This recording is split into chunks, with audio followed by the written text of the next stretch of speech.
As promised, I'd be back for Chapter 2. How are you?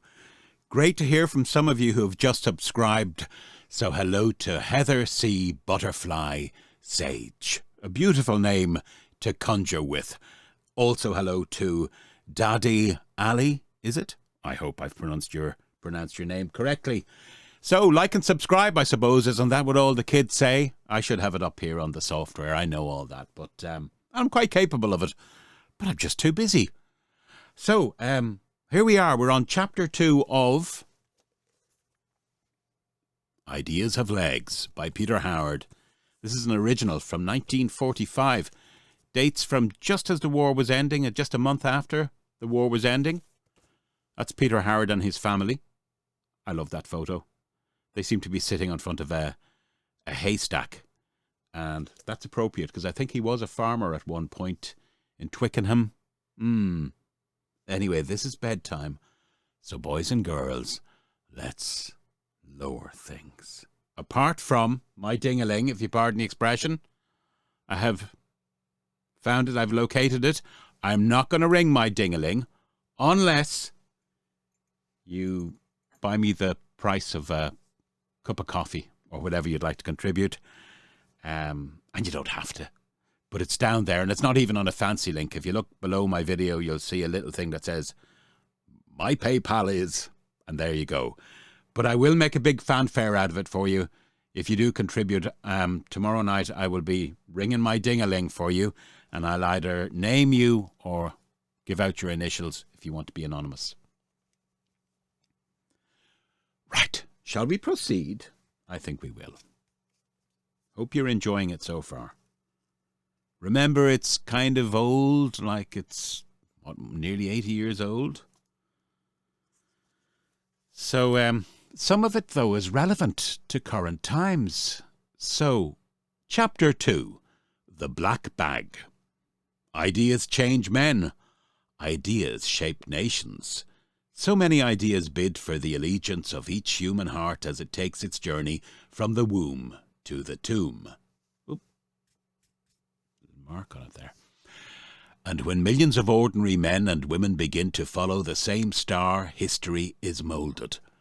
100 years from now, when the pain and tears and blood are only a shadow, and the outline of events is clearly and coldly seen, an historian will attach more importance to the ideas which grip men and alter the character of nations after a war than to the war itself. He will see that war is a symptom of the disease of an age rather than the disease. What great forces and ideas gripped the lives of millions of men after 1918 and turned them down the road which led to disaster? In order to settle that question, we need to take a sample of an age and examine the moulding and shaping of events upon it during those interwar years.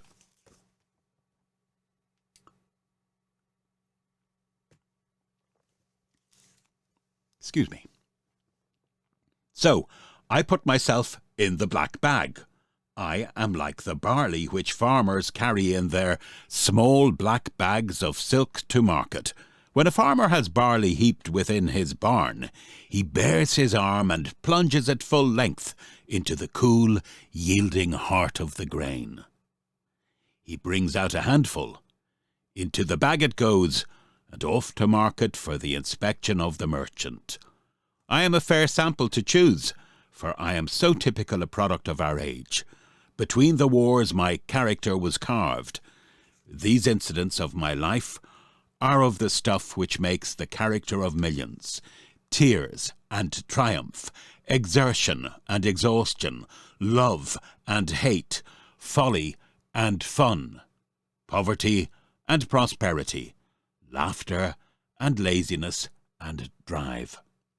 Ordinary things in ordinary men which settle the fate of nations. The most ordinary thing about me is the fact that for many years I prided myself on being a little bit out of the ordinary, more intelligent than most, nicer than most, and with qualities which, although the rest of the world might not wholly assess them, I myself fully appreciated. Like most ordinary men, I have memories of childhood, and one of them has a part in this tale. That memory is a man. His name was Arthur, and he was my uncle. Uncle Arthur was lean and tempered steel. He was blue-eyed and blonde, unlike the other black-browed, tough-hided Howards. He was a hero of my childhood, so gay and so gallant. He was a magnificent footballer, and the crowds roared as he swept forward with the ball. Once he set me on his back and ran with me down the street, so I felt the air rush by and a sense of peril and yet of escape from the world, as if I were borne forward in the crow's nest of a tall-masted and lithe ship through tumbling seas.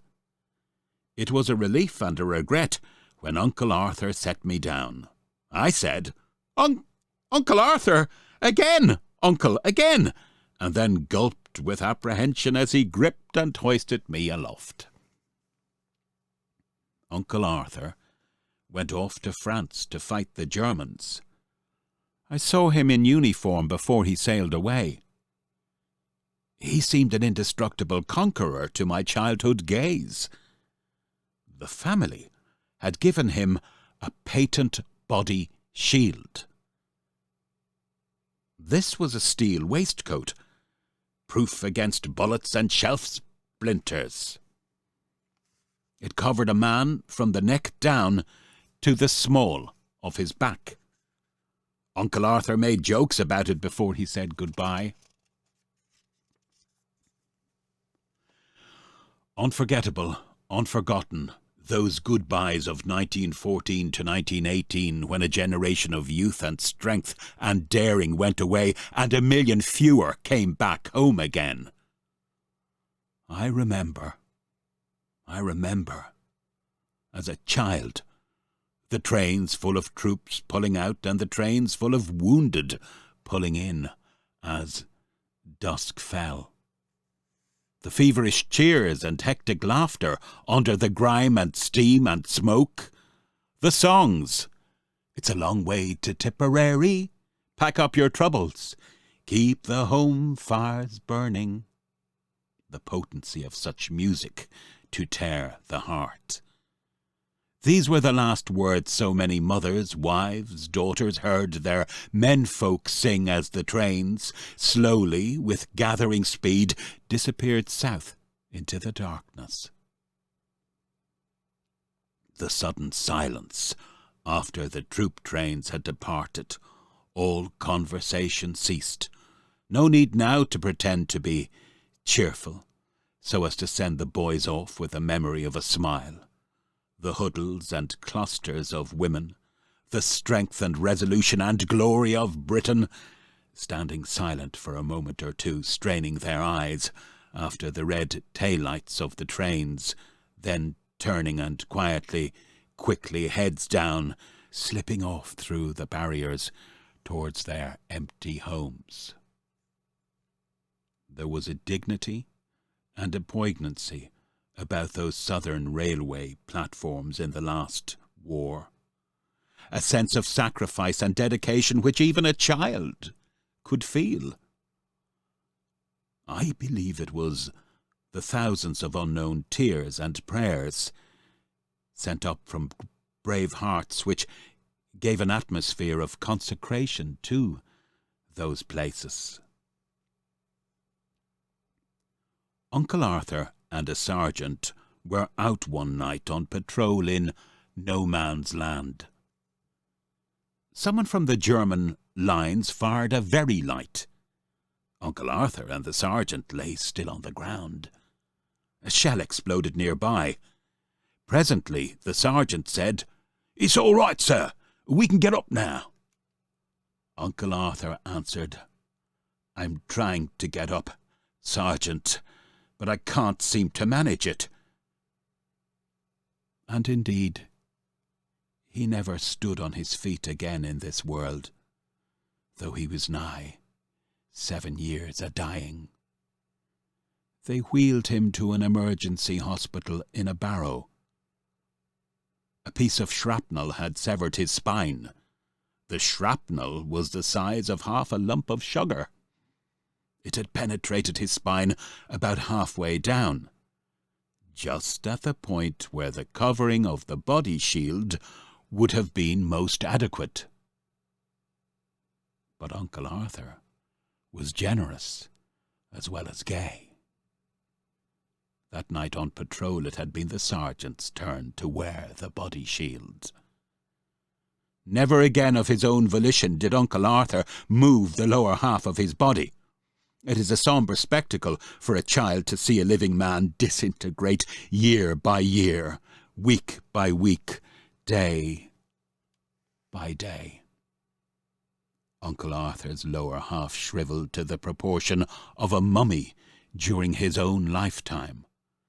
Those valiant legs which had kicked and run and leapt to the clamour of the applauding multitudes, so shrunken was that mighty man of valour. He died. Most families in the world have the savagery and sadness of war focused for them by some personal tragedy, like that of my Uncle Arthur. I grew up between two wars. I disliked war. I perceived its futility. I believed that Uncle Arthur had fought in the war to end wars, and that therefore war could not be for me.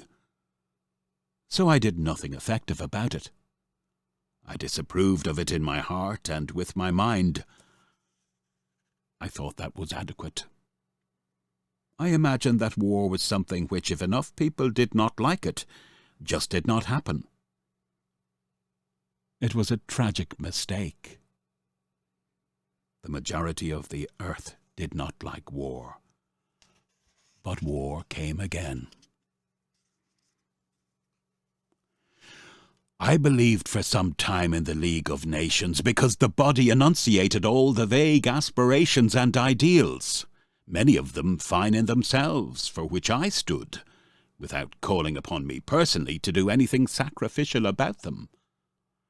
I never realized, in those interwar years, that goodwill in a man or a nation is no answer to self-will in a man or nation. For one is a state of mind, the other is a force. When a force meets a state of mind, the state of mind is brushed aside with violence. For while I, and millions like me in Britain, were from time to time vaguely enthusiastic about the necessity for ending certain things we did not like, our country had no faith big enough to kindle the hearts of every citizen to action. But in other parts of the world, millions of men were on the march for new beliefs. Somewhere the other side of no man's land, on the night Arthur was hit, a lonely and self-centred artist crouched in a trench. He was a corporal. His name was Adolf Hitler. He formed an idea. He ate, slept, toiled, lied, and fought for it. It was such a fire in the heart of this unknown man that it inflamed millions, shook civilization, and made inconclusive the courage and sacrifice of Arthur's generation. The power of Hitler's idea restored strength for a time to Germany, made her probably the most hated nation on earth, shattered the old order so it can never be the same again, sentenced men, women, and children all the world over to suffering beyond human power to realize, and at one point came within touch of triumph. So now, won't you sleep well? Remember, sorry to mention my ding-a-ling, you get me the price of a cup of coffee or whatever your little coffers can afford. No biggie either way. I'm just trying to justify my time here tonight. You know how much I charge for an hour's voiceover? Never comes down to economics with me, but you can see the link below. It's not even a link, it's like a little me saying, there's my PayPal. Look, that's not what it's about. I hope you enjoyed it. Tomorrow night, I will show up, unless something grievously happens, my person. And we will go to Chapter 3 of Ideas Have Legs by Peter Howard. And just to set you up, Chapter 3 is entitled Red Linen and White Ties. That's T-I-E-S. Oh, my ding-a-ling nearly went off. Good night. See you tomorrow.